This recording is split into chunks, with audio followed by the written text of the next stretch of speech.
जय हिंद दोस्तों। और आज की क्लास में करने वाले हैं साइंस का टॉपिक है। साइंस के टॉपिक में आज हम करने वाले हैं इम्पोर्टेंट टॉपिक है, अभी जो एग्जाम चल रहा है उसके हिसाब से अम्ल और क्षार वाला टॉपिक है। अम्ल, क्षार, पीएच स्केल, ये सारी चीज़ें हम देखने वाले हैं। इसमें इसको बेसिक से हम समझने की कोशिश करेंगे कि अम्ल, क्षार, पीएच पैमाना ये क्या होता है और सारी चीज़ों को हम डिटेल में देखने की कोशिश करेंगे। सबसे पहले मैं बताऊंगा कि एक पीएच पैमाना होता है, स्केल होता है। इस स्केल में जो है 0 से 14 तक अंक होते हैं। 0 से 14 तक अंक होते हैं। ये पूछा जाता है पीएच पैमाने में कितना अंक होता है, कहाँ से कहाँ तक होता है, सारी चीज़ें हम देखने वाले हैं। तो यहाँ पे देखते हैं। सबसे पहले मैंने देखा पीएच स्केल। सबसे पहले पीएच स्केल बनाना है। पीएच स्केल को 0 से लेकर 14 तक लिखते हैं। बीच में क्या आएगा? 7 आएगा, तो बीच में आएगा 7। पीएच स्केल की खोज होती है 1909 में और पीएच पैमाना इसके खोज करता है, याद रखना है, सोरेनसन। ये नाम पूछा जाता है। पीएच स्केल के खोजकर्ता सोरेनसन। कब होती है इसकी खोज? 1909 में। पीएच स्केल, पीएच पैमाना इसको कहते हैं। इसमें देखते हैं, क्वेश्चन आता है पीएच स्केल में कितने अंक होते हैं, कहाँ तक होते हैं? 0 से लेकर 14 याद रखना है। बीच में क्या आएगा? 7 आएगा। यहाँ पे हम देखते हैं 7 से कम जो है वो अम्ल होता है। 7 से कम में लेना है अम्ल और 7 से ज्यादा में लेना है क्षार। क्षार को हम बेस कहते हैं। और अम्ल को एसिड कहते हैं। सारी चीजें इसी में समझने वाले हैं। देखते हैं पीएच पैमाना में 0 से 14 तक होता है। 7 से कम अम्ल होता है, 7 से ज्यादा क्षार होता है। अम्ल स्वाद में याद रखना है, पूछा जाता है अम्ल स्वाद में क्या होगा? खट्टा होता है। अम्ल स्वाद में खट्टा होता है, ये याद रखना है। और जितने भी अधातु हैं ये किस कैटेगरी में आते हैं? अम्ल की कैटेगरी में आते हैं। दूसरी चीज अम्ल में याद रखना है कि अम्ल का पीएच पैमाना, अम्ल का पीएच मान 7 से कम होता है। 7 से कम होता है। दूसरी चीज हम यहाँ देखें, जिसका पीएच मान यदि 7 है तो वो उदासीन होता है। क्वेश्चन आता है यदि किसी द्रव का पीएच मान 7 है तो वो कैसा होगा? उदासीन होगा। उदासीन याद रखना है। उदासीन जैसे पानी, हम एग्जांपल में लेते हैं पानी, तो पानी का जो पीएच मान है वो 7 होता है। पानी उदासीन है। उदासीन कहने का मतलब है कि इसका कोई स्वाद नहीं होगा, कोई रंग इसमें नहीं होगा, कोई कलर इसका नहीं होगा। ये चीज याद रखना है उदासीन में। और उदासीन में आता है पानी। अब हम बात करते हैं बेस की, तो बेस मतलब क्षार, ये स्वाद में कड़वा होता है।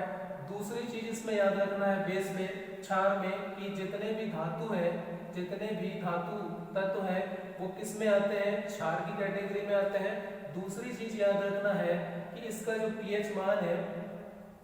पीएच मान 7 से अधिक होता है।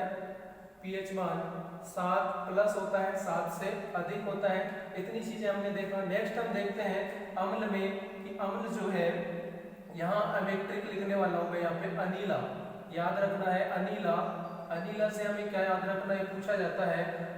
आ से आ जाएगा अम्ल। अम्ल जो है नीला लिटमस पेपर पत्र को लाल कर देता है। अम्ल जो है नीला लिटमस पत्र को लाल कर देता है। इसका मतलब है लिटमस पत्र जो होगा, लिटमस पत्र को नीला से लाल कर देता है अम्ल, ये पूछा जाता है। यहाँ पे याद रखना है लिटमस पत्र किसका बना होता है? क्वेश्चन आता है तो लाइकेन का बना होता है। लिटमस पत्र किससे तैयार होता है? लाइकेन से बना होता है। और लाइकेन में पूछा जाता है कि लाइकेन है क्या? तो लाइकेन शैवाल है। लाइकेन क्या है? शैवाल है। तो क्वेश्चन हमने देखा कि लाइकेन क्या है? शैवाल है। या फिर क्वेश्चन आता है लिटमस पत्र बना होता है, लाइकेन का बना होता है। और क्वेश्चन आता है कि अम्ल जो है लिटमस पत्र का रंग किसमें बदलता है? तो अम्ल जो है नीले को लाल कर देता है। नीला लिटमस पत्र को लाल कर देता है अम्ल। इसी का उल्टा हमें याद रखना है क्षार में याद रखना है अनीला को ही ट्रिक लेते हैं हम, अनीला, और इसी का उल्टा कर लेना है। तो क्षार क्या करता है? क्षार लाल लिटमस पत्र को नीला कर देता है, लाल सॉरी, क्षार जो है लाल लिटमस पत्र को नीला कर देता है, क्या, क्षार। तो हमने देखा लिटमस पत्र के बारे में, लिटमस पत्र के बारे में, लाइकेन के बारे में, ये क्या होते हैं, शैवाल, ये सारी चीजें हमने देखी। फिर हम इसमें देखते हैं कुछ अम्ल के नाम है, कुछ अम्ल के नाम है जो पूछा जाता है। एक अम्ल है HCl, ये HCl अम्ल है। इसमें पूछा जाता है कि मानव शरीर के पेट से निकलने वाला अम्ल कौन सा है, तो HCl है। मानव शरीर के पेट से निकलने वाला अम्ल HCl है। या पूछा जाता है भोजन पचाने में कौन सा अम्ल सहायता करता है, तो भोजन पचाने में HCl अम्ल सहायता करता है। HCl को हाइड्रोक्लोरिक अम्ल कहते हैं, हाइड्रोक्लोरिक अम्ल कहते हैं HCl को। दूसरा हम अम्ल देखते हैं HNO3 से आता है क्वेश्चन कि कौन से अम्ल का उपयोग सोना चांदी के शुद्धिकरण में किया जाता है, तो याद रखना है सोना चांदी के शुद्धिकरण में इसका उपयोग किया जाता है। HCl पेट से निकलता है, भोजन पचाने में सहायक होता है। और HNO3 की हम बात करें, इसको हम नाइट्रिक अम्ल कहते हैं, इसको हम नाइट्रिक अम्ल कहते हैं। HNO3 को सोना चांदी के शुद्धिकरण में HNO3 का उपयोग होता है। नेक्स्ट हम देखते हैं H2SO4 और प्लस HNO3 इन दोनों अम्लों का उपयोग कहाँ होता है, इन दोनों अम्लों का उपयोग होता है, हमें पता है कि लोहा को जंग से बचाने के लिए इसमें जस्ते की परत चढ़ाते हैं। लोहे को जंग से बचाने के लिए जस्ते की परत चढ़ाते हैं, और जस्ते की परत चढ़ाना इसको गैल्वेनाइजेशन कहते हैं, गैल्वेनीकरण या गैल्वेनाइजेशन कहते हैं। ये क्वेश्चन भी आता है, लोहे पर जस्ते की परत चढ़ाते हैं, उसे क्या कहते हैं, गैल्वेनाइजेशन या गैल्वेनीकरण। या फिर क्वेश्चन आता है लोहे पर किसकी परत चढ़ाई जाती है, जस्ते की परत चढ़ाई जाती है। क्यों चढ़ाई जाती है, जंग से बचाने के लिए, जंग से बचाने के लिए जस्ते की परत चढ़ाई जाती है। तो यहाँ पे याद रखना है कि जब लोहे में जस्ते की परत चढ़ाई जाती है, उससे पहले लोहा को H2SO4 और HNO3 ये दोनों के पानी से, दोनों के लिक्विड से इसको धोया जाता है, इसको साफ किया जाता है। इसके बाद जो है ये परत चढ़ाई जाती है, ये देखा हमने। इसके बाद याद रखना है एक अम्ल का नाम मैं यहाँ पे लिख रहा हूँ, आक्सैलिक अम्ल। आक्सैलिक अम्ल में याद रखना है, पूछा जाता है कपड़े में दाग धब्बे हटाने के लिए कौन से अम्ल का उपयोग करते हैं। वेरी इंपॉर्टेंट, कपड़े में दाग धब्बे हटाने के लिए किस अम्ल का उपयोग करते हैं, आक्सैलिक अम्ल का उपयोग करते हैं। इतनी चीजें हमने देखा। इसके बाद हम नेक्स्ट देखने वाले हैं कुछ अम्ल ऐसे हैं, यहाँ पे मैं बताने वाला हूँ कुछ अम्ल के नाम, और इनमें पूछा जाता है कि कौन सा अम्ल किसमें होगा। तो सबसे पहले हम देखते हैं एसिटिक अम्ल। एसिटिक अम्ल का फॉर्मूला होता है CH3COOH, इसी को हम एसिटिक अम्ल कहते हैं। सबसे ज्यादा पेपर में यही आता है। एसिटिक अम्ल किसमें होता है, तो एसिटिक अम्ल होता है सिरका और अचार में। सिरका और अचार याद रखना है, सिरका और अचार। क्वेश्चन आता है सिरका में कौन सा अम्ल होता है, एसिटिक अम्ल, या फिर एसिटिक अम्ल को किस नाम से जानते हैं, सिरका। ये दोनों तरह से क्वेश्चन आता है। नेक्स्ट हम देखते हैं एसिटिक अम्ल के बाद टार्ट्रिक अम्ल।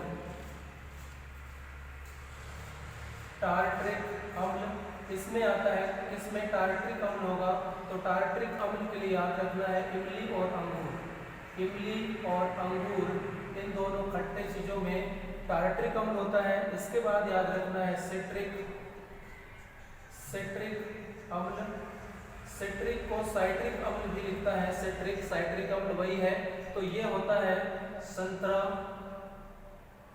नींबू में ये अम्ल होता है। नेक्स्ट याद रखना है लैक्टिक अम्ल। लैक्टिक अम्ल के लिए याद रखना है दूध में कौन सा अम्ल होगा, लैक्टिक अम्ल होगा। नेक्स्ट पूछा जाता है मैलिक अम्ल। तो मैलिक अम्ल याद रखना है, मैलिक अम्ल होगा सेब में मैलिक अम्ल होता है। नेक्स्ट पूछा जाता है फॉर्मिक अम्ल को ही मेथेनोइक अम्ल कहते हैं। मेथेनोइक अम्ल, इसका फॉर्मूला होता है HCOOH होता है। तो फॉर्मिक अम्ल को ही मेथेनोइक अम्ल कहते हैं और ये पाया जाता है किसमें? चींटी के डंक में। तो कोई भी जीव जंतु है उनके जो डंक में है, उनके डंक में कौन सा अम्ल होता है? फॉर्मिक अम्ल या मेथेनोइक अम्ल। नेक्स्ट पूछा जाता है कार्बोनिक अम्ल। कार्बोनिक अम्ल याद रखना है पेय पदार्थ जितने भी सॉफ्ट ड्रिंक है, कोल्ड ड्रिंक है, वो हम पीते हैं, उसमें कौन सा अम्ल होता है? कार्बोनिक अम्ल होता है। जैसे सोडा वाटर है, कोल्ड ड्रिंक वगैरह है, इनमें कौन सा अम्ल होगा? कार्बोनिक अम्ल होता है। नेक्स्ट पूछा जाता है ऑक्सैलिक अम्ल किसमें होगा? तो ऑक्सैलिक अम्ल टमाटर में होता है। ऑक्सैलिक अम्ल जो है वो टमाटर में होता है। इसके बाद नेक्स्ट एक बचता है,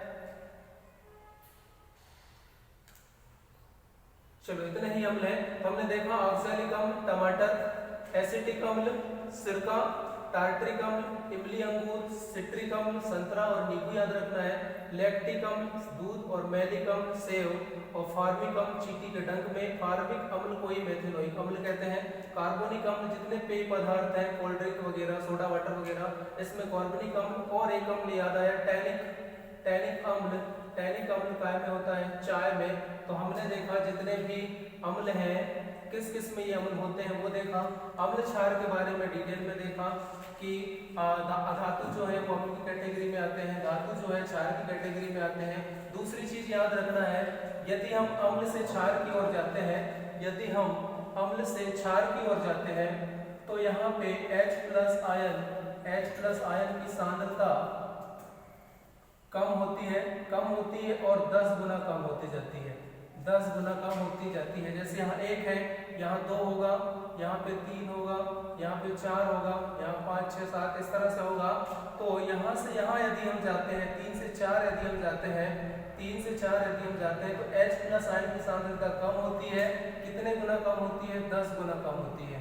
10 गुना कम होती है। क्वेश्चन आता है यदि हम अम्ल से क्षार की ओर जाते हैं, पीएच मान में अम्ल से क्षार की ओर जाते हैं, तो H+ आयन की सांद्रता क्या होगी? तो कम होती है। याद रखना है कम होती है। कितना गुना कम होती है? 10 गुना। दूसरी चीज यदि हम बात करें OH- आयन की, तो अम्ल से क्षार की ओर जाते हैं तो OH- आयन की सांद्रता बढ़ती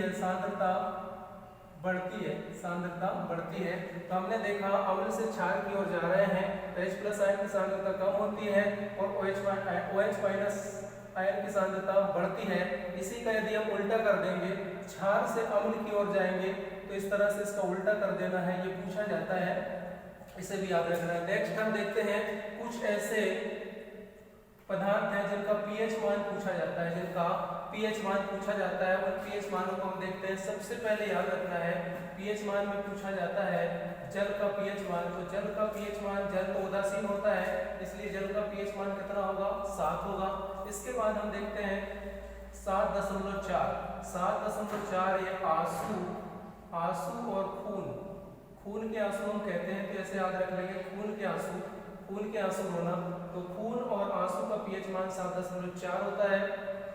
नेक्स्ट पूछा जाता है 7.7 ये पित्त का पीएच मान होता है। पित्त जो होता है उसका पीएच मान जो है वो 7.4 होता है। और 7.8 याद रखना है, 8.4 ये समुद्री जल का पीएच मान होता है 8.4। तो 7 से इस तरह से इसे रिलेट करके याद रखना है। इसके बाद हम देखते हैं 6.4 और 6.5। तो ये जो होता है 6, ये मानव मूत्र का पीएच मान 6 होता है।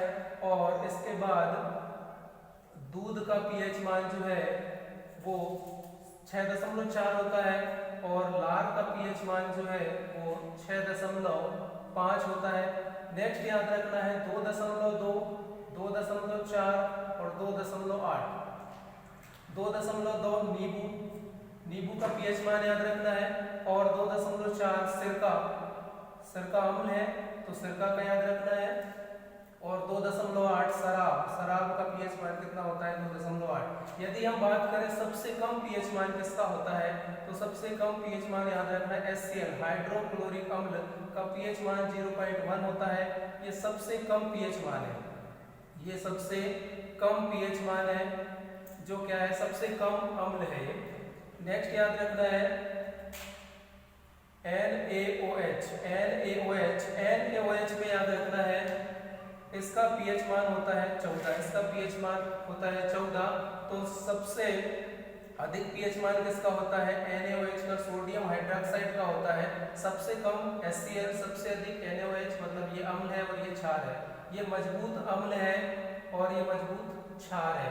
तो इस तरह से याद रखना है। नेक्स्ट इसमें पूछा जाता है, एक क्वेश्चन में बताना चाहूंगा इसमें कि मानव शरीर में कितना परिवर्तन होने पर, मानव शरीर के पीएच मान में कितना परिवर्तन होने पर उसकी मृत्यु हो जाती है। तो यहाँ पे याद रखना है मानव शरीर के पीएच मान में 0.2 परिवर्तन होने पर उसकी मृत्यु हो जाती है। एक याद रखना है 5.5। यदि मानव के मुंह का पीएच मान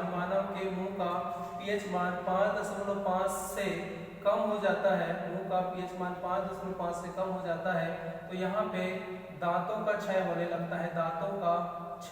लगता है, मतलब दांत जो है पानी में भी घुलने लगते हैं। नेक्स्ट याद रखना है 5.6 पीएच मान कम होने पर अम्लीय वर्षा होती है। यदि पीएच मान 5.6 से कम है तो यहाँ अम्लीय वर्षा होने लगती है। तो अम्लीय वर्षा होने के लिए पीएच मान 5.6 से कम होना चाहिए। और अम्लीय वर्षा से सभी को पता है कि अम्लीय वर्षा से जो है फसलों को नुकसान होता है, इमारतें जो है इनका क्षरण होने लगता है। तो अम्लीय वर्षा से बहुत कुछ नुकसान भी होता है। हमने देखा कि 0.2 का परिवर्तन होगा तो शरीर मतलब मृत्यु हो जाती है व्यक्ति की। और 5.5 से यदि पीएच मान कम होता है तो दांतों का क्षय होने लगता है, दांत जो है पानी में घुलने लगते हैं। और 5.6 से पीएच मान कम होता है तो अम्लीय वर्षा होती है, अम्लीय वर्षा से नुकसान होता है फसलों को और इमारतों का क्षरण होता है, इनका रंग बदलता है। तो हमने देखा पीएच पैमाना में सारी चीजें क्या क्या इंपॉर्टेंट है, सारी चीजें इसमें जितना भी मैंने बताया है सब के सब इंपॉर्टेंट है, इसे अच्छे से याद रखना है। नेक्स्ट वीडियो में हम मिलते हैं, जब तक के लिए जय हिंद।